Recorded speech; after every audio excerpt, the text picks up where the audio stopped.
Tawagin niyo na lang po ako sa pangalang Jeng, taga Pangasinan at isang proud Ilocana. Nagmula po ako sa pobre at simpleng pamilya at pangalawa ako sa 5 magkakapatid. Pero kahit na mahirap kami, ay naitataguyod naman ng aming mga magulang ang aming pamumuhay.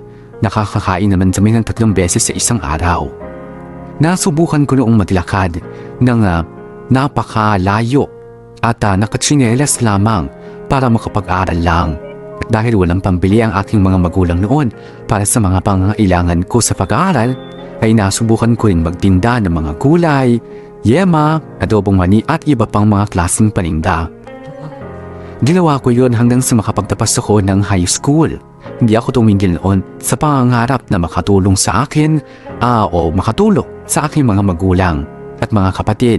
Kaya naman pinagsikapan ko noon na makapasok sa kolehiyo. Sa awa naman ng Diyos ay nakapasa ako noon sa 50% discount scholarship ng eskwelahang papasukan ko sa tuwing araw. Habang tinulungan naman ako ng tiyahin ko sa pagtustos sa iba pang mga gastusin ko sa pag-aaral. Sa kabilang banda, bilang kabayaran at pagpapakita na rin ng utang na loob, ay nanilibihan ako noon bilang kasambahay sa aking tiyahin. Chacha! Chacha, halika nga dito! Dali, may utos ako sa Chacha! Ano ba? Asan ka ba? Chacha, ano ba? Kanina pa kita tinatawag, bingi ka ba? Ha? Teka, ako ba yung tinatawag mo? Hindi, yung hawak mong walis yung tinatawag ko. Bakit pa kasi Chacha yung tinatawag mo sa akin? Well, from now on, Chacha na itatawag ko sa'yo. Aha? Bakit naman? Chacha, as in, muchacha. O, diba, bongga ng slight ang tawag ko sa'yo. Anyway, kanina pa kita tinatawag kasi may papagawa ko sa'yo. Ano naman yun? Plansyahin mo nga itong damit ko na susutin mamaya sa party ni Eva. Now na. Teka, hindi pa ako tapos dito tapos magluluto pa ako ng hapunan. Pwede mamaya na lang yon, okay? Sandali lang naman to Baka kasi masunog ko pa yung damit mo, nakakatakot. Ikaw na lang yung magplansya. Ay, ako pa talaga inutusan mo, no? Nakakahiya. Sino bang alila dito? Ikaw, diba? Hay nako, Jeng. Plansyahin mo na lang tong bonggacious na party outfit ko. Oy, gandahan mo yung pagpaplansya. Ayoko na may bahid ng uling yung mga damit ko. Di katulad nung ginawa mo dun sa uniform ko. Pabilihin mo na si tita ng dekuryenteng plansya para naman hindi na ganito yung ginagamit natin. Okay. Sige, sasabihin ko kay mama bumili ng dekuryenteng plansya. Pero sasabihin ko rin sa kanya, iawa sa pagkain at pagpapaaral mo yung magagaso sa pagbili nun. Ikaw talaga, Chacha, napaka-reklamador mo. Gusto mo pa dekuryente, pang uling naman yung pagmumukha mo. Ay naku, basta plansyahin mo na lang to, tapos. Sige, sabi mo Ay, naku, Jeng. Ano ba itong pinasok mo? Pinag-aaral ka nga ng tiyahin mo. Grabe ka naman kung alilain. Feeling ko tuloy parang ako si Cinderella. Chacha, may nakalimutan pala ako iutos. Ano na naman yun, Icy? Ano yung papagawa mo? Pagkatapos mong plansyahin yung damit ko, linisin mo na rin yung kwarto ko, Kailangan pag uwi ko, maayos na yon, okay? Okay.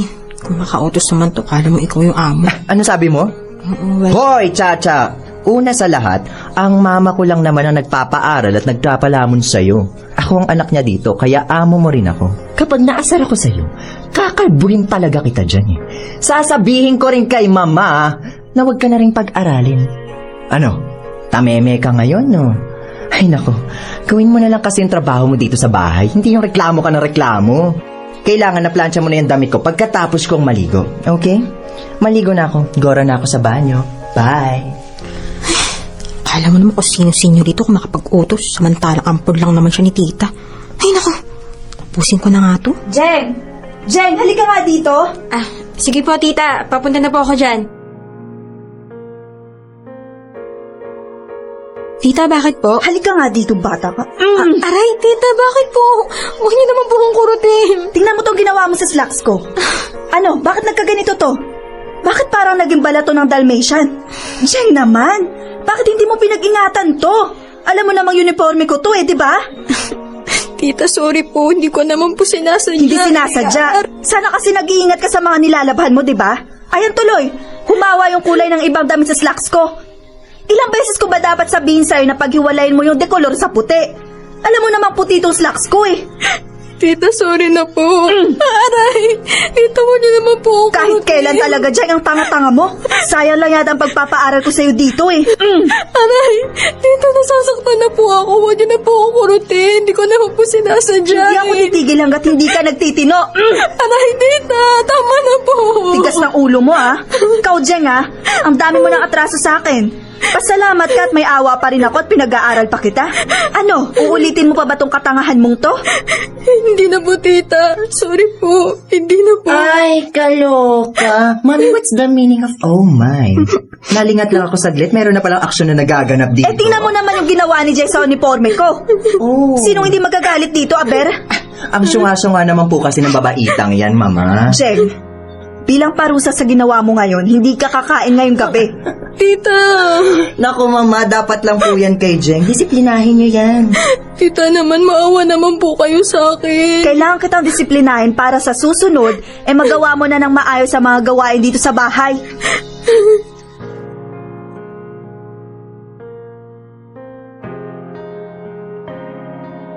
Isang malaking sakripisyo talaga ang mawali noon sa aking mga magulang at kapatid. Pero kailangan kong manirahan at manilibihan noon sa tita ko para makapagtapos ako ng pag-aaral. Nagtiis talaga ako noon dahil alam kong makakamit ko rin ang mga pangarap ko. Habang naroon sa bahay ng aking tiyahin ay sari-saring hirap ang naranasan ko.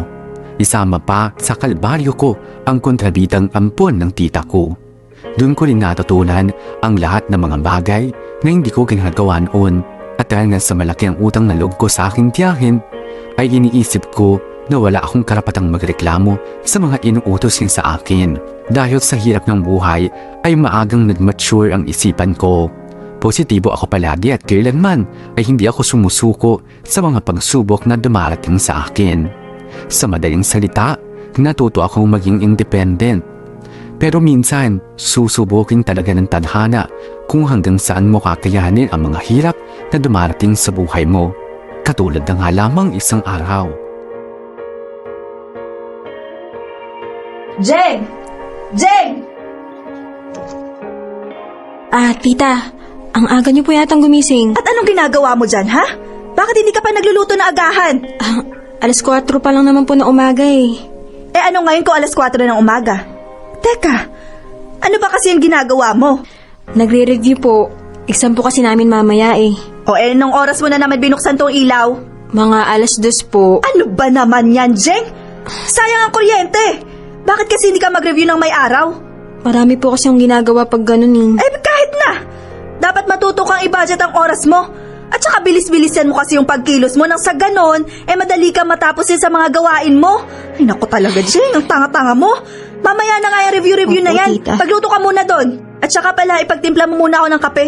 At bilisan mo huwag kang uugod-ugod dyan ha. Opo, tita. Ay, Jeng. Gusto mo kasi makapag-aral kaya magtiis ka sa pang-aalilan nila sa'yo.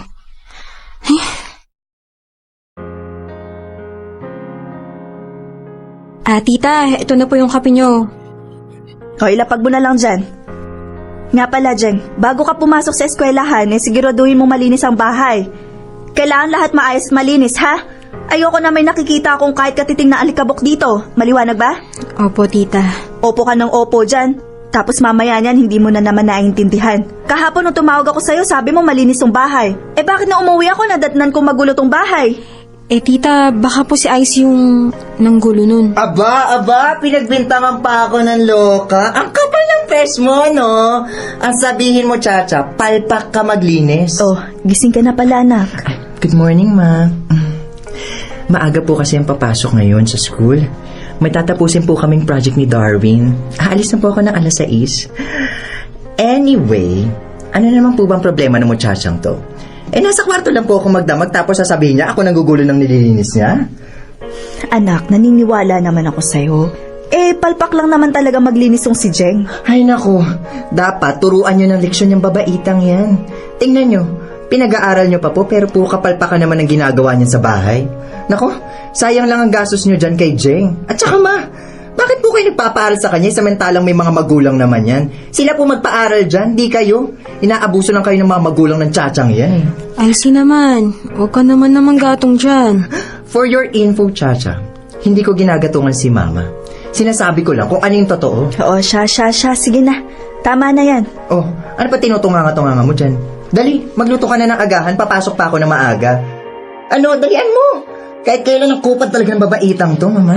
Sige po, tita. Magluluto na po ako. Anak, Hmm. nagtataka lang ako ha. Bakit Chacha ang tawag mo sa pinsan mo? Chacha, as in, muchacha. Pasalamat nga siya, hindi ko siya tinawag na atchay.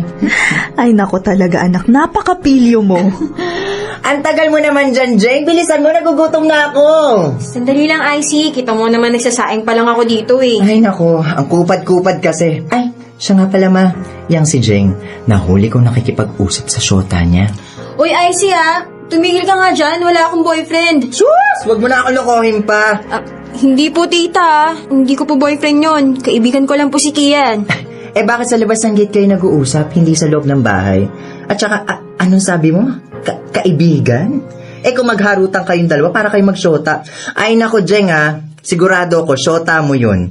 Ma, kung ako po sa inyo, pagalitan niyo yan si Jeng. Imbis na mag-aral, puro paglalandi ang inaatupag. Tumigil ka nga, Icy. Huwag ka nga magsinungaling dyan. Tita, wala po akong boyfriend. Maniwala po kayo sa akin. Totoo man o hindi, ayoko pa rin na mababalitaan kung may boyfriend ka. Unahin mo nga muna yung pag-aaral mo. Huwag mo sayahin na pagpapaaral ko sa'yo, ha?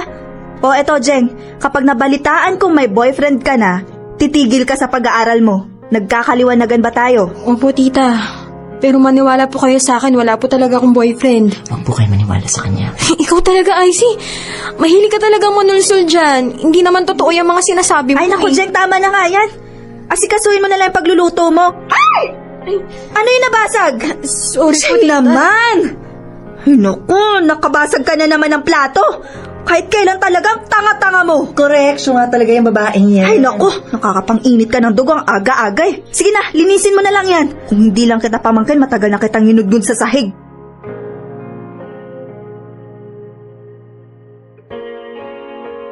Ganon ang madalas na nararanasan ko sa kamay ng tita ko.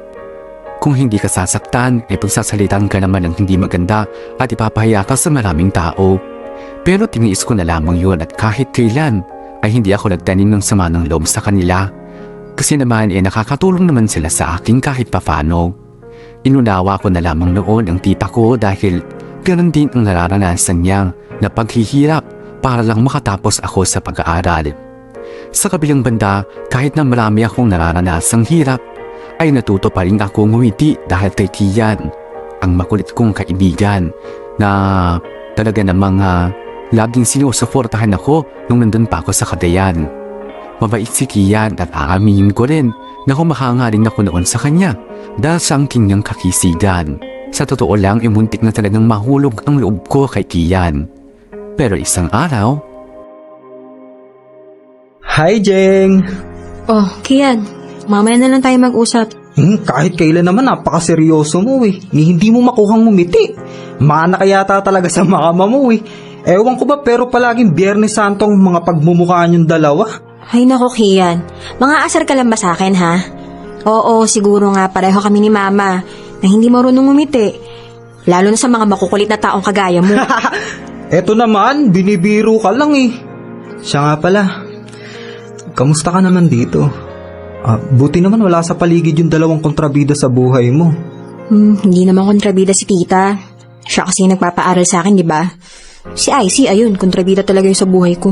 Yung baklang yun. Buti nga nasa eskwelahan yung lokarit na yun eh. Walang kasungot. Pero sandali, Jeng, bakit ang dami mo yatang nilalaban? Grabe, pati itong kay laki-laking comforter nilalaban mo. Kailangan eh. Kung hindi, magagalit ang evil witch at sisiraan na naman ako kay tita. Kay Icy pala tong comforter na to. Naku naman, Jeng. Buti naman at nakakatiis ka pa sa pang-aalila nila sa'yo. Ay, ganun talaga. Kailangan kong mag-aaral eh. Jeng, tabi ako sa'yo Ay, nako Kian ha. Alam ko na yan binabalak mo. Please lang, wag mo nang ituloy yan. Wala ako sa mood makipag-asaran sa'yo. Ito naman? Bakit? Kada lalapit ba ako sa'yo puro pang-aasar na lang gagawin ko sa'yo, Jeng? Nako, kilala kita, Kian. Ikaw ang pinakamaharot na lalaki na kilala ko sa buong buhay ko. Huwag ka mag-alala, Jeng. Hindi ako mangungulit at manghaharot sa araw na to. Talaga lang ha? Eh dati nga lagi mo ako pinapahiran ng bula sa mukha eh. Seryoso ako ngayon. Jeng, Aba, himala. Teka Kian, ano man nangyari sa'yo ha? nasabi pala sa akin ni Ruby na marami raw ang nanliligaw sa'yo. Pero bakit Jeng, kahit isa sa kanila wala ka daw ine-entertain? Wala talaga. Kasi hindi ko naman sila gusto. Jeng? Oh, bakit? Teka, namumutla at pinagpapawisan ka. Bakit? May sakit ka ba? Masama ba yung pakiramdam mo? Ano ba Jeng? Pwede ba kitang ligawan? Ano? Kasi baka maunahan pa nila ako sa'yo eh. Ano ba sinasabi mo? Wala namang ganyanan, Kian. Sorry, Kian pero wala pa akong panahon para dyan. Hanggang kaibigan lang talaga ang kaya ko ibigay sa'yo. Pero bakit Jeng? Ayaw mo ba sa akin? Tatapatin na kita. Ayaw ko sa lalaking playboy na katulad mo. Aba, teka Jeng Ang tingin mo ba sa akin playboy? Ganun na nga. Lang ba? Kilala kita, Kian. At saka, habulin ka ng mga babae, di ba? Pag nagkataon, marami lang ako magiging kaagaw sa'yo. Naku, pasasakitin mo lang ang ulo ko. Jeng talaga, inuhusgahan mo naman agad ako eh. Oo. Maaring habulin ako at naging playboy pero handa naman ako magbago eh. Jeng, pagbigyan mo naman ako. Sorry talaga, Kian. Pero wag ka na magsayang ng panahon sa akin. Hindi rin kita sasagutin eh. Jeng, please naman Isa pa kasi sa dahilan kaya hindi ako nag-entertain ng manliligaw. Kasi ayoko sirain yung pangako ko sa sarili ko na magko-concentrate ako sa pag-aaral ko. Na hindi ako papasok sa isang relasyon hanggat hindi pa ako nakakapagtapos ng pag-aaral. Makakasagabal lang kasi ang pag-ibig na yan sa pag-abot ko sa mga pangarap ko eh. At saka Kian, si tita, hanggat maaari ayaw na rin mabalitaan na may boyfriend ako. Dahil pag nabalitaan niya yon na mayroon akong boyfriend, naku, hindi siya magdadalawang isip na patigilin ako sa pag-aaral. Kaya sorry talaga, Kian. Wala ka talaga maaasahan sa akin. Ouch naman, it hurts, Jeng. Sakit naman nun. Hindi pa nga ako nanliligaw sa'yo, busted na agad ako. Okay lang yun, Jeng. Hindi naman kita minamadali eh. Basta tandaan mo lang na nandito ako para sa'yo. Huwag mo kasing itoon lang sa akin yung atensyon mo.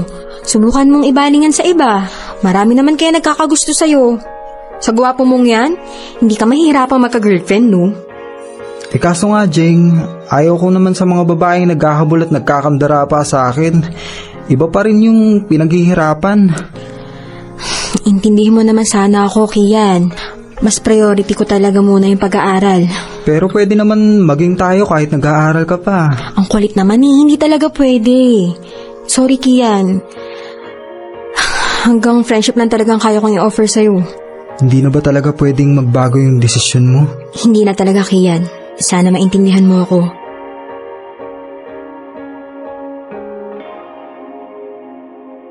Mula noon, may nagbago na si Kian sa akin. Hindi na siya noon madalas pumupunta sa bahay. Bagay na namimiss ko, lalo na yung pagiging makulit niya at pagpapatawan niya sa akin. Pero anong magagawa ko? Yung mga panahon yun ay hindi pa ako talaga handa sa mga bagay na ganoon.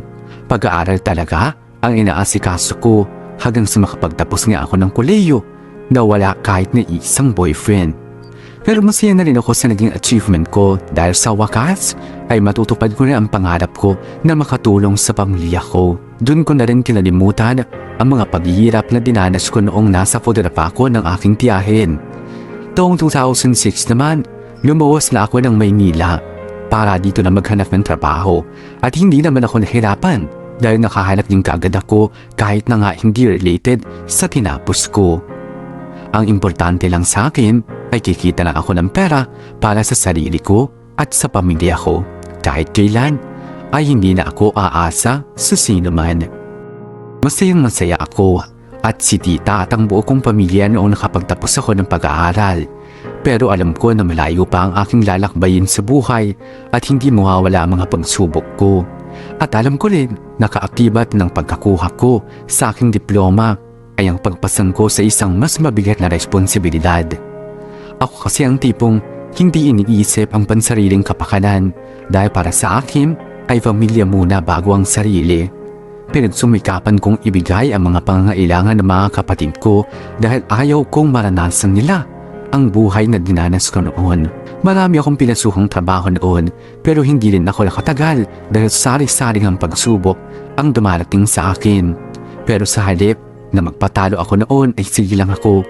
Hindi talaga ako tumigil sa paghahanap ng magandang trabaho at ang makita ko na nga, ang inaakala kong dream job ko ay nagsimula na akong mag-ipon at nagsimula na rin akong pag-aralin ng mga kapatid ko.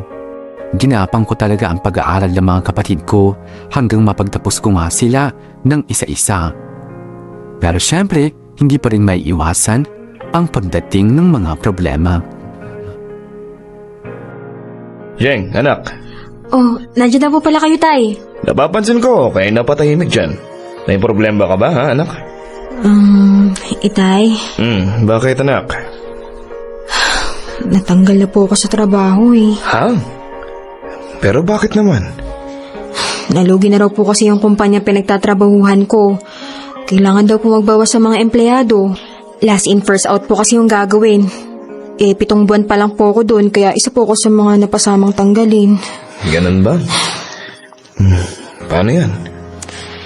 Ito po, naghahanap po ako ng trabaho ngayon. Paano na yung mga kapatid mo? Kakayanin mo pa bang silang pag-aralin? Opo naman po, Tay. Huwag po kayong mag-alala. Hindi po sila titigil sa pag-aaral. Makakapagtapos po silang lahat tulad ng ginawa ko pong pagpapaaral kay Jason. Naawa na kami sa inyo, anak. Pasensya na kung hindi ka namin matulungan ng nanay mo, ha? Tanda mo ng sakripisyo sa pamilya natin. Tay, ayos lang po sa akin yun. At saka, hindi po ako nagre-reklamo dun. Naunawaan ko naman po kayo eh. At saka Tay, ginagawa ko to bilang pasasalamat na rin sa Diyos dahil nakapagtapos po ako ng pag-aaral. Tay, alam ko pong pagsubok lang to sa atin ng Diyos. Hindi po ako susuko. Pupursigihin ko pong makapaghanap agad ng trabaho. Anak, huwag ka mag-alala. Hindi ka pababayaan ng Diyos. Ipagdadasal ka namin ng nanay mo. Salamat po, Itay. Oo nga pala, maiba tayo. Tumawag sa akin yun, tiyahin mo ah. Talaga po, Tay? Nagpapasalamat yung tita mo doon sa binigay mong regalo sa kanya ng birthday niya. Gustong gusto daw niya yung binili mong regalo eh. Buti naman po't nagustuhan ni Tita yung regalo ko. Sa totoo lang po, kulang pa nga po yung regalo kong yun sa sakripisyong binigay niya para makapagtapos ako ng pag-aaral eh. Kung hindi po kasi dahil kay Tita, hindi ko po maaabot kung ano man yung kinatatayuan ko ngayon. Malaki po talaga yung utang na loob ko kay Tita. Kaya nga po hindi ko po nakakalimutang mag-share ng blessings sa kanya eh. Alam mo ba anak, pinagmamalaki ka ng tita mo. Sa lahat kasi ng pamangkin na pinag-aral niya, ikaw yung may narating eh. Yung iba mga pinsan mo na pinag-aral ng tita mo, nagsipag-asawa lang nung gumraduate eh. Kaya nga po ito, nagpupursige po ako makahanap ulit ng bagong trabaho kasi ayaw ko pong biguin si Tita. Malaki po ang expectation niya sa akin eh, kaya hindi ko po hayaang masira yun. Siya nga po pala, Tay. Si Jason po ba umuwi na? Hindi pa eh, pero pauwi na siguro yun. Masyadong abala sa mga pag-aaral ng trabaho. Pero Jeng, may napapansin ka ba sa kapatid mo?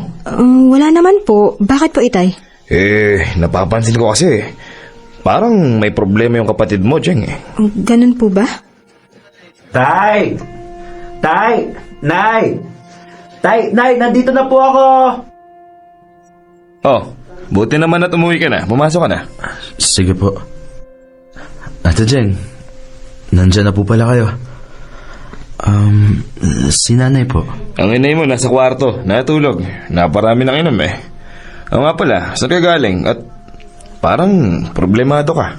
Tay, pwede po ba kayong makausap ni ate? Bakit, Jason? May problema ka ba? Tay, Ate Jeng, wag po kayo magagalit sa akin ha. Bakit naman kami magagalit ni Itay sa'yo? Ano ba yun? Ate, may malaki po akong problema eh. Ano ba yan anak? Nakabuntis po ako. Ano? Jason, anong nangyari ha? Bakit ka nakabuntis? Pinikot po ako ni Flor. Ayun, nagbunga. Ngayon, kailangan ko raw pong panagutan si Flor. Sabi kasi nung mga kamag-anak niya, panagutan ko siya, kung hindi, may mangyayari daw pong hindi maganda sa akin. Bakit naman kasi hindi ka nag-iingat anak? Paano nagkaroon ng pagkakataon ng babaeng yun na mapikot ka? Paano nga ngayon yan? Kailangan mo pakasalan yung babaeng yun. Opo ate, wala po akong mapagpipilian kundi pakasalan po si Flor. Wala na tayong magagawa dyan, Jason. Nangyari na yun. Tanggapin na lang natin yun. Ay, maging responsable ka na lang sana sa magiging pamilya mo, anak.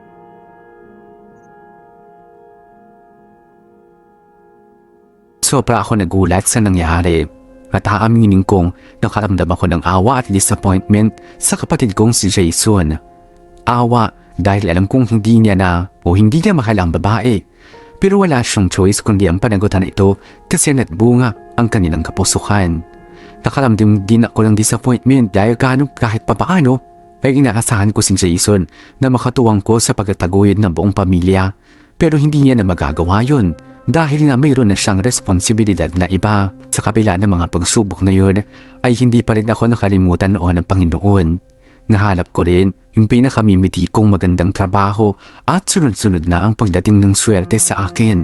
Hindi ko pa rin makuhang maghinga o magsaya ng lubusan dahil na rin sa problemang kinakaharap ng kapatid ko. Jeng, anak.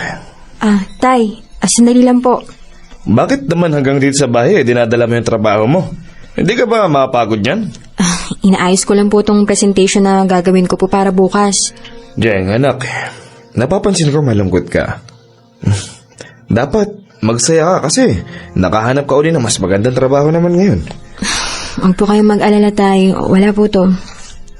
Jeng, nakausap na pala namin yung magulang ni Flor. Nagkasundo na kami sa mga mangyayaring arrangement ng kasal.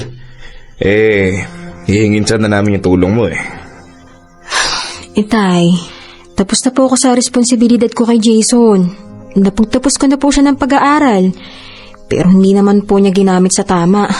Wala na po akong maitutulong pa sa kanya, Itay. Jeng, alam kong tutol kang maikasal si Jason sa babaeng yun. Opo, Itay. Kasi hindi naman po siya mahal ni Jason Yung babae yung may kasalanan, di ba? Pinikot niya lang yung kapatid ko.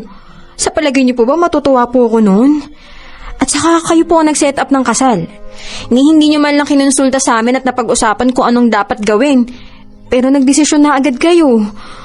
Wala na po akong magagawa dyan, Tay. Jeng, bakit ka naman ganyan magsalita? Ano po ba bang aasahan yung isasagot ko?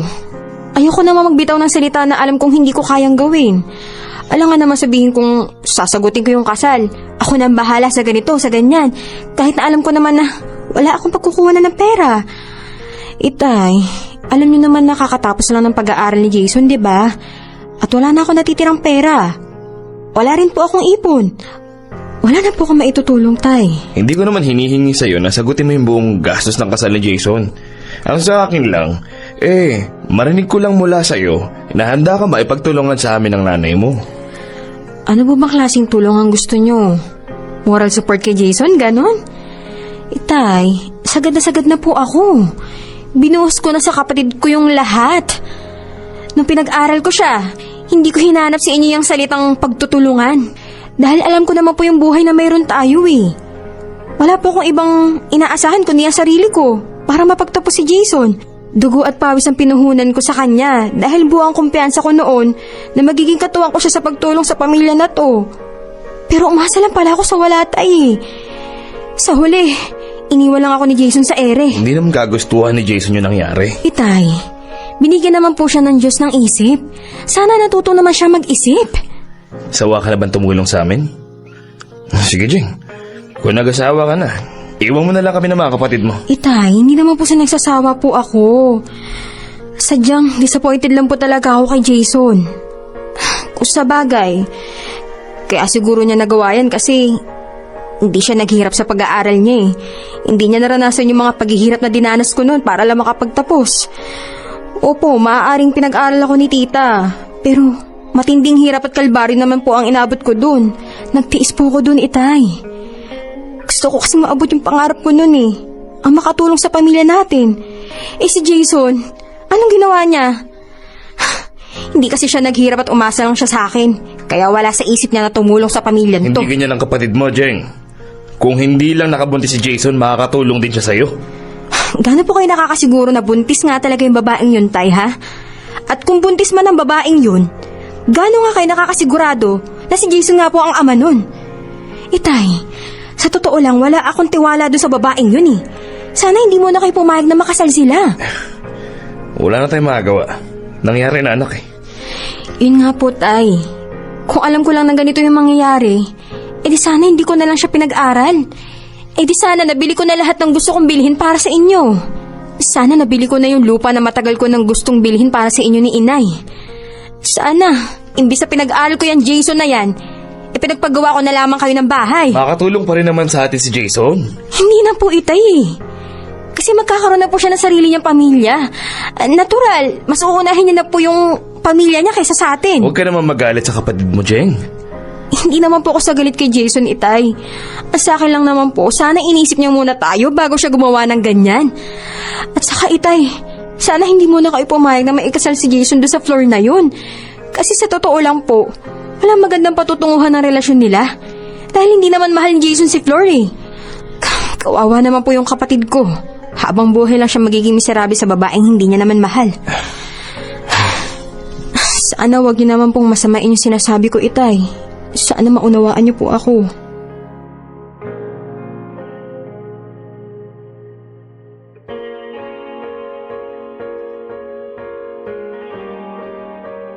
Pagkatapos noon ay umiyak ako ng umiyak. Masama ang loob ko dahil lumasa ako sa wala. Sa sama ng loob ko ay niwala na ako ng ganang tumawag pa sa amin. Nagtampo na ako at nagdesisyong hindi muna ako uuwi sa amin habang nagpapalipas ng sama ng loob.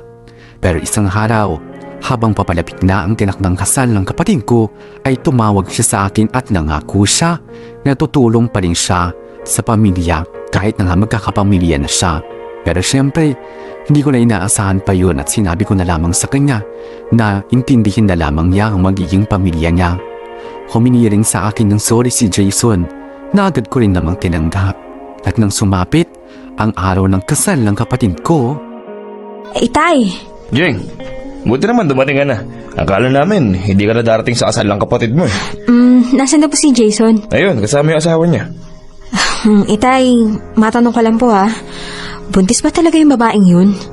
Bakit parang hindi naman lumalaki yung tiyan niya? Ay naku anak, huwag na natin intindihin yun. Jeng, tanggapin na lang natin si Flor.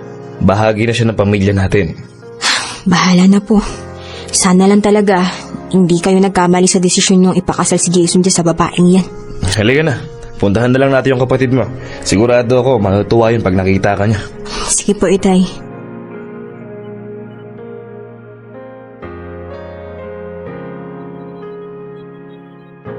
Jason! Jason! Po! Andito na yung kapatid mo! Ate Jeng! Jason, congratulations ha. Best wishes sa inyo ni Flor. Salamat po, ate. Akala ko po kasi hindi po kayo pupunta. Salamat, ate, naalala niyo po ako. Ano ka ba? Pwede ba naman kitang hindi maalala? Kapatid kaya kita. Ate, patawarin niyo po ako, ha. Huwag mo nang isipin yon. Araw ng kasal mo ngayon. Kaya dapat masaya ka. Ano ka ba? Hindi ko po kasi makuwang maging masaya ng lubusan, ate. Nakukonsensya pa rin po kasi ako. Tutulungan ko dapat kayo sa pagsuporta sa buong pamilya. Kaso lang po, ate naman. Jason, wala na yun sa akin. Ang isipin mo na lang ngayon kung paano mo magagampanan yung bago mong responsibilidad. Sana gamitin mo yung pinag-aralan mo para maituguyod yung bago mong pamilya. Opo, ate. Ate, sa pagkakataon to, hindi ko po kayo bibiguin. Sisikapin ko pong maging mabuting padre de pamilya. Jason, mahal mo ba talaga si Flor? Kailangan ko po siyang mahalin, ate. Lalo na't asawa ko na po siya. Kung hindi mo pala mahal si Flor, sana hindi mo nalang pinilit ang sarili mo. Ayoko lang po ng gulo. Tsaka, ayoko pong madamay kayo. Pero kalagayahan mo naman yung nakasalalay dito, Jason eh. Ate, kung hindi ko papakasalan si Flor, sigurado malaking gulo. Pero Jason, kung hindi mo siya mahal, tapos pipilitin mo siyang kasamahin, sigurado ako hindi kayo magtatagal. Masisira lang ang buhay mo, Jason. Natututunan naman po siguro ang pagmamahal. Sana lang talaga matutunan mo siyang mahalin. Siya nga pala, Jason, bago kayo ikasal, napacheck up mo na ba si Flor? Opo. Pinapacheck up po siya ng mga magulang niya. Pina-check up ba siya ng kasama ka? Hindi po ako kasama nung nagpa-check up po siya. Inaya ko naman po siya magpa-check up ulit sa doktor kaso palagi po niyang kinakatwiran na masama po yung pakiramdam niya. Sigurado ka ba talagang buntis yung babaeng yan, ha? Bakit parang hindi naman siya buntis? Parang hindi nga lumalaki yung tiyan niya, oh. Ay, naku. Sana lang talaga, Jason, mali yung hinala ko. Ate Jeng naman, O bakit? nag-apply na po pala ako ng trabaho sa ibang bansa. Hindi pa po ito alam ni na Itay at ni Inay. Lalo pong hindi alam ni Flor. Ate Jeng, kayo pa lang po yung nakakaalam nito. Basta huwag niyo po munang sasabihin sa kanila hanggat di pa po ako nakakaalis. Teka, bakit ayaw mo ipaalam kay Flor? Tatakasan mo yung asawa mo? Magtatrabaho lang, ate. Basta, yung sinabi ko po makakaasa po ba ako sa inyo? Sige, Jason. Maaasahan mo ako dyan. Pero, ano na naman ang papasukin mong trabaho? At saang bansa mo naman balak pumunta? Yung katulad po ng trabaho pinapasukan ko dito, yung papasukan ko doon. Pero sa Middle East po, sa Dubai po siguro, kaya Qatar. Doon po ako nagbabalak mag-abroad. Sige, ikaw ang bahala. Ate, sana wag na pong sumama ang loob niyo sa akin, Patawarin niyo po talaga ako, hindi po ako nakatulong sa inyo. Hindi na masama ang loob ko sa'yo dahil doon. Basta ate, makapag-abroad lang po ako. Magpapadala din agad ako ng pera para sa buong pamilya.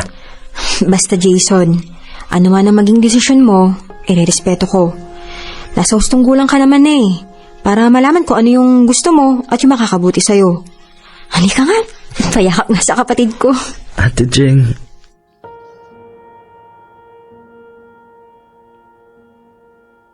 Natanggap ko na rin kinalaunan at muling nagpursige sa pagpapaaral sa iba ko pang mga kapatid at pagtulong sa aming pamilya. Pero sa pagkakataong ito ay hindi na ako umatsa pa at inublida ang mga kapatid ko na tulungan akong itaguyod ang buong pamilya sa hinaharap. Ginagawa ko ito ng voluntaryo at sa mga kapatid ko na lang kung tutulong sila sa akin o hindi. Samantala, sa ngayon ay inaayos ni Jason ang pangingibang bansa niya at hanggang ngayon ay wala pa rin kaalam-alam ang asawa nito maski ang mga magulang at iba kong kapatid. Yun nga lang, hindi ko sigurado kung kukonsintihin ko pa ang aking kapatid o hindi. May kutob kasi ako na baka lumala pa ang sitwasyon kaya ito ako ngayon. Patuloy pa rin akong humihingi ng gabay sa Diyos na sana makagawa ako ng tamang desisyon para matapos na ang gulong ito.